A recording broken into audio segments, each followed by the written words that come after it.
प्यार हो तो ऐसा हो, मित्रता तो हो तो ऐसी हो मेरे भाइयों। और सुदामा से बोले, सुदामा और बताओ हमारी भाभी जी कैसी रहती है? बढ़िया। तो सुदामा कहने लगे बहुत बढ़िया रहती है, लेकिन कन्हैया जो मैंने तेरे साथ में छल किया और आज पश्चाताप वो ही भोग रहा हूं।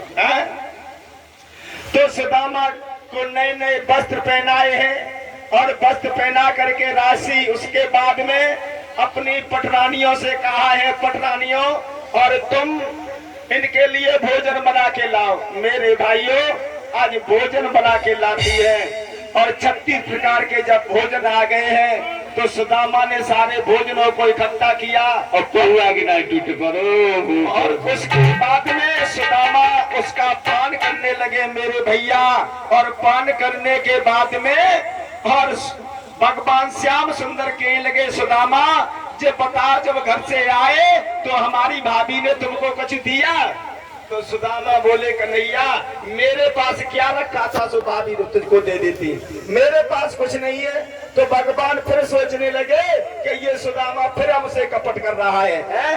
तो एक उदाहरण देते हुए कहने लगे, सुदामा एक बार हम तुम जंगल में खेल रहे थे तो उधर से बलराम आ रहे थे, तो बलराम भैया को हमने हाथ उठा करके राम राम की। तो सुदामा कैसे राम राम की कि कैसे? तो बगल में पुटरिया दबी थी हो सुदामा की, तो जैसे ही हाथ उठाओ है और सोई पुटरिया को गिर पड़ी और कन्हैया ने उस पोटली को हाथ में ले लिया। कहने लगे, सुदामा तू अपनी पुरानी आदत अब ही ना छोड़ी तेने। और प्रभु ने एक मुट्ठी और चावल भर दिए। माताएं चावल फेंके ना, थोड़े से चावल और व्यास गद्दी पे चढ़ाए और अपने अपने पात्र ले लो उसमें चावल रखें।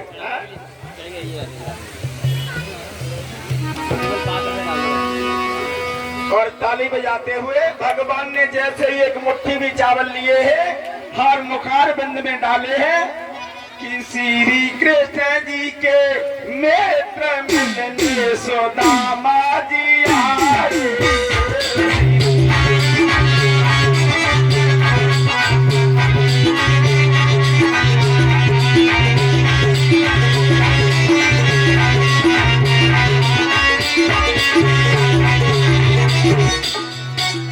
श्री कृष्ण जी के नेत्र मिलने सुदामा जी आए।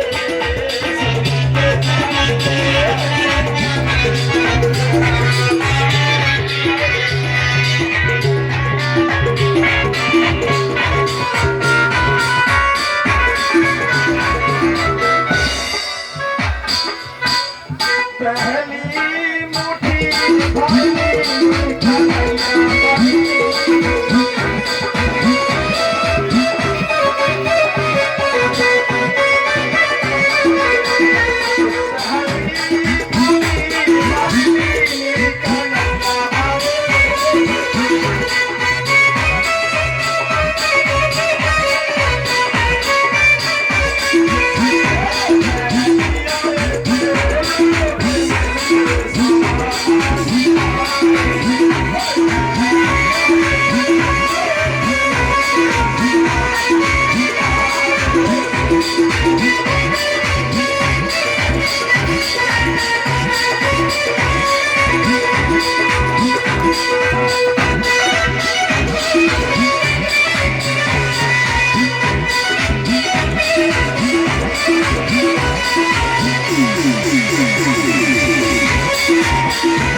मेरे भाइयों, आज सुदामा को जैसे ही 2 लोग दिए हैं, सुदामे कुछ नहीं मालूम है मेरे भाइयों।